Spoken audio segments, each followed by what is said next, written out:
بالکل ایسے ان کے بارے میں فٹ آتا ہے یہ شعر کہ میری زندگی کا مقصد تیرے دین کی سرفرازی۔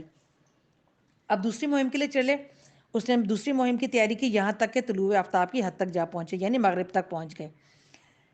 وہاں اس نے دیکھا کہ سورج ایک ایسی قوم پر طلوع ہو رہا ہے جس کے لیے دھوپ سے بچنے کا کوئی سامان نہیں، یعنی وہ ایسی قوم تھی، غیر ترقی یافتہ تھی، محروم تھی، مجبور تھی، فقیر بدحال قوم کو انہوں نے فتح کیا، اپنے مال اسباب سے ان کی مدد کی، گھر بنائے، دھوپ سے ان کا بچاؤ کے سامان مہیا کیا، اور پھر اگلی مہم کے اوپر چل نکلے۔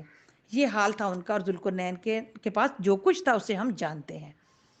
پھر اس نے ایک اور مہم کا سامان کیا، یہاں تک کہ جب وہ دو پہاڑوں کے درمیان پہنچا تو اسے ان کے پاس ایک قوم ملی جو مشکل ہی سے کوئی بات سمجھتی تھی، یعنی بڑی ان پڑھ اور جاہل قوم تھی۔ ان لوگوں نے کہا، اے ذوالقرنین، یاجوج اور ماجوج سرزمین میں فتنہ و فساد پھیلاتے ہیں، کیا تو ہم سے کوئی ٹیکس لے گا اس کام کے لیے، اور ہمارے اور ان کے درمیان ایک بند تعمیر کر دے۔ تو حب دنیا نہیں تھی، شہرت اور ناموری کے لیے نہیں انہوں نے یہ سب کچھ کیا، بلکہ انہوں نے اپنے علم، فن اور ہنر کو ایک ان پڑھ قوم کے لیے لگا دیا۔ یہ ہے نعمتوں کو رب پسند طریقے سے خرچ کرنا۔ اسباب اور وسائل کو انہوں نے لوگوں کے لیے استعمال میں لگا دیا۔ تو ہم نے اپنا جائزہ لینا ہے کہ ہم اپنے اسباب اور وسائل اور اپنی صلاحیتوں کو کن کاموں میں لگا رہے ہیں۔ اس نے کہا، جو کچھ میرے رب نے مجھے دے رکھا ہے وہ بہت ہے، اور یہ کیا ہے؟ یہ شکر اور قناعت کا رویہ ہے اور توکل علی اللہ ہے۔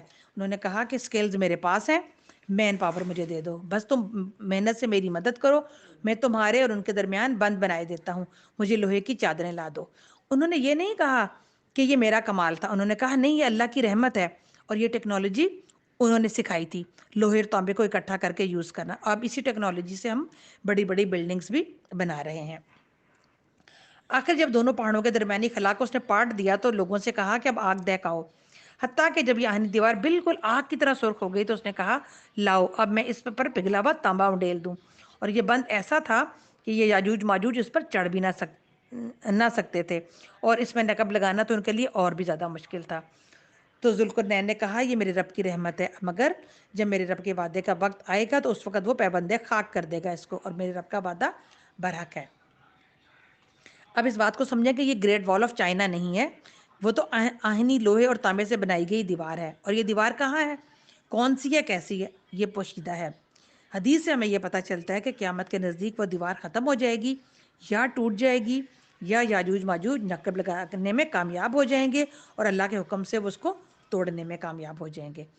اور یاجوج ماجوج کیسے ہوں گے؟ چھوٹے قد کے، بھاری بھرکم جسم والے، چھوٹی چھوٹی آنکھوں والے، چوڑے چکلے، چمڑے کے ڈھالوں جیسے چہرے والے یاجوج ماجوج ہر اونچائی سے، ہر ٹیلے سے بھاگتے ہوئے آئیں گے، سارا پانی پی جائیں گے، سارا کھانا کھا جائیں گے، اور جب وہ آسمان کی طرف تیر برسائیں گے تو وہ خون آلود ہو کر واپس آئیں گے، اور یہ قرب قیامت میں ہوگا۔ حضرت عیسیٰ کی دعا سے یہ سب کے سب مر جائیں گے، پھر بارش ہوگی اور ان سب کو سمندر میں وہ پانی جو بارش کا ہوگا وہ بہا کر لے جائے گا۔ تو دیکھیں، ذوالقرنین کے خصائل بتا کر اللہ تعالیٰ نے مکہ والوں سے تقابلہ کیا کہ ایک بہت بڑا فاتح اور شاندار بادشاہ ہونے کے ساتھ ساتھ توحید اور آخرت کا قائل تھا، عدل اور انصاف کے ساتھ فیاض بھی تھا، نرمی کا برتاؤ کرتا تھا، تمہاری طرح کم ظرف نہ تھا، تم معمولی سردار ہو کر اکڑ رہے ہو اور دوسروں کو حقیر سمجھ رہے ہو۔ تو اصول ہمیں یہ مل رہا ہے کہ اپنا ظرف بڑا کریں اور کسی بھی دوسرے کو حقیر نہ جانیں۔ ناظرین، ذوالقرنین کی وہ فولادی دیوار آج بھی موجود ہے، لیکن اللہ کا وعدہ برحق ہے کہ جب قیامت کے قریب وہ وقت آئے گا تو یہ دیوار ریزہ ریزہ ہو جائے گی۔ ذوالقرنین کا یہ قصہ ہمیں سکھاتا ہے کہ جب طاقت اور اختیار کے ساتھ تقوی اور انسانیت کی خدمت جڑ جائے تو وہ دنیا میں ایک عظیم مثال بن جاتی ہے۔ دعا ہے کہ اللہ تعالیٰ ہمیں قرآن حکیم کے ان قصوں سے صحیح حکمت اور بصیرت عطا فرمائے۔ ناظرین، ذوالقرنین نے ایک مادی دیوار بنا کر لوگوں کو فتنے سے بچایا، وہیں اللہ رب العزت نے ہمیں اس سورت کے اختتام پر وہ آیات عطا فرمائیں جو ہمیں ہر دور کے بڑے فتنے سے بچاتی ہیں۔ آئیے اس سورت کا اختتام ان آخری 10 آیات کے پیغام پر کرتے ہیں۔ رسول اللہ صلی اللہ علیہ وسلم نے فرمایا، جس نے سورہ کہف کی آخری 10 آیات یاد کی وہ دجال کے فتنے سے محفوظ رہے گا۔ حدیث کے مطابق سورہ کہف کی آخری 10 آیات فتنہ دجال سے بچاتی ہیں۔ ذوالقرنین نے جیسے یاجوج ماجوج کے فتنے سے دیوار بنا کر بچایا، یہ آیات ہمیں دجال کے فتنے سے بچاتی ہیں۔ اور اس روز ہم لوگوں کو چھوڑ دیں گے سمندر کی طرح، ایک دوسرے سے گتھم گتھا اور چور پھونکا جائے گا، اور ہم سب انسانوں کو ایک ساتھ جمع کریں گے، اور وہ دن ہوگا جب ہم جہنم کو کافروں کے سامنے لائیں گے، ان کافروں کے سامنے جو میری نصیحت کی طرف سے اندھے بنے ہوئے تھے اور کچھ سننے کے لیے تیار ہی نہ تھے۔ اللہم لا تجلنا منہم۔ تو کیا یہ لوگ جنہوں نے کفر اختیار کیا یہ خیال رکھتے ہیں کہ مجھے چھوڑ کر میرے بندوں کو اپنا کارساز بنا لیں گے؟ آپ دیکھیں کہ اس پوری صورت کا خاتمہ کلام کیا ہے؟ مجموعی مضمون کہ نبی پاک صلی اللہ علیہ وسلم اپنی قوم کو شرک چھوڑ کر توحید اختیار کرنے پر، دنیا پرستی چھوڑ کر آخرت پر یقین لانے کی دعوت دے رہے تھے، مگر قوم کے بڑے بڑے سردار اپنی دولت اور شان و شوکت کے ذام میں نہ صرف آپ کی دعوت کو رد کر رہے تھے، بلکہ جو لوگ آپ کا دین قبول کر رہے تھے ان کو بھی وہ ظلم و ستم کا نشانہ بنا رہے تھے۔ تو اللہ تعالیٰ نے کہا ہم نے ایسے کافروں کی ضیافت کے لیے جہنم تیار کر رکھی ہے۔ اے محمد صلی اللہ علیہ وآلہ وسلم ان سے کہو کیا ہم تمہیں بتائیں کہ اپنے اعمال میں سب سے زیادہ ناکام اور نامراد لوگ کون ہیں؟ وہ کہ دنیا کی زندگی میں جن کی ساری صحیح اور جد و جہد راہ راست سے بھٹکی رہی اور وہ سمجھتے رہے کہ ہم سب ٹھیک کر رہے ہیں۔ اللہم لا تجلنا منہم۔ یہ وہ لوگ ہیں جنہوں نے اپنے رب کی آیات کو ماننے سے انکار کیا اور اس کے حضور پیشی کا یقین نہ کیا، اس لیے ان کے سارے اعمال ضائع ہو گئے، اور قیامت کے دن ہم انہیں کوئی وزن نہ دیں گے۔ اللہم لا تجلنا منہم۔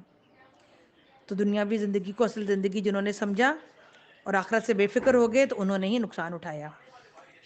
اب ہمیں اپنا جائزہ لینے کی ضرورت ہے کہ دنیا کے کاموں میں، ونڈو شاپنگ میں، کھانے پکانے میں، کپڑوں کی ڈیزائننگ میں ہم اپنی ساری صلاحیتیں کھپا رہے ہیں۔ تو جنہوں نے اپنی تمام تر قوت، طاقت، دولت، علم سب کچھ دنیا کے لیے کھپا دیا اور وہ سمجھ رہے ہیں کہ انہوں نے بہت بڑا کام کیا ہے، جبکہ اللہ تو کہہ رہا ہے کہ ان کے اعمال کا تو کوئی وزن ہی نہیں ہے، یہ تو جہنمی ہیں، ان کی ضیافت تو جہنم میں ہوگی۔ تو اللہ تعالیٰ ہمیں اپنی صلاحیتوں کو، اپنی طاقتوں کو، اپنے علم کو دین کے راستے میں خرچ کرنے والا بنا دے۔ اللہ نے فرمایا ذالک جزاؤہم جہنم، ان کی جزا تو جہنم ہے، اس کفر کے بدلے جو انہوں نے کیا اور اس مذاق کی پاداش میں جو وہ میری آیات اور میری رسولوں کے ساتھ کرتے رہے، یعنی اللہ رسول کی بات جنہوں نے ماننے سے انکار کر کے اپنی خواہشات کو مانا اور مذاق اڑایا، ان کے لیے کہا جا رہا ہے البتہ وہ لوگ جو ایمان لائے اور جنہوں نے نیک عمل کیے ان کی میزبانی کے لیے فردوس کے باغ ہوں گے، جن میں وہ ہمیشہ رہیں گے اور کبھی اس جگہ سے نکل کر کہیں جانے کو ان کا جینا چاہے گا۔ اے محمد صلی اللہ علیہ وآلہ وسلم کہہ دو کہ اگر سمندر میرے رب کی باتیں لکھنے کے لیے روشنائی بن جائے تو وہ ختم ہو جائے، مگر میرے رب کی باتیں ختم نہ ہوں، بلکہ اگر اتنی ہی روشنائی ہم اور لے آئیں تو وہ بھی کفایت نہ کرے۔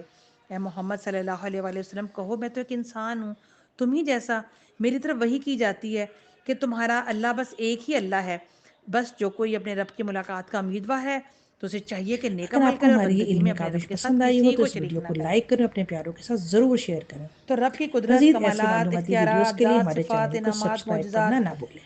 رب کی تو اپنی اور باتیں اپنے دل لکھنے دونوں کے واقع لیے کے لوگوں کا خیال رکھیے۔ اللہ نے کے بعد کروڑوں السلام کتابیں علیکم چاہیے۔ ورحمۃ اللہ اللہ خود کہہ رہا ہے کہ وبرکاتہ۔ سمندروں کی سیاہی بھی ختم ہو جائے گی اور میرے جو باتیں ہیں وہ ختم نہ ہوں گی۔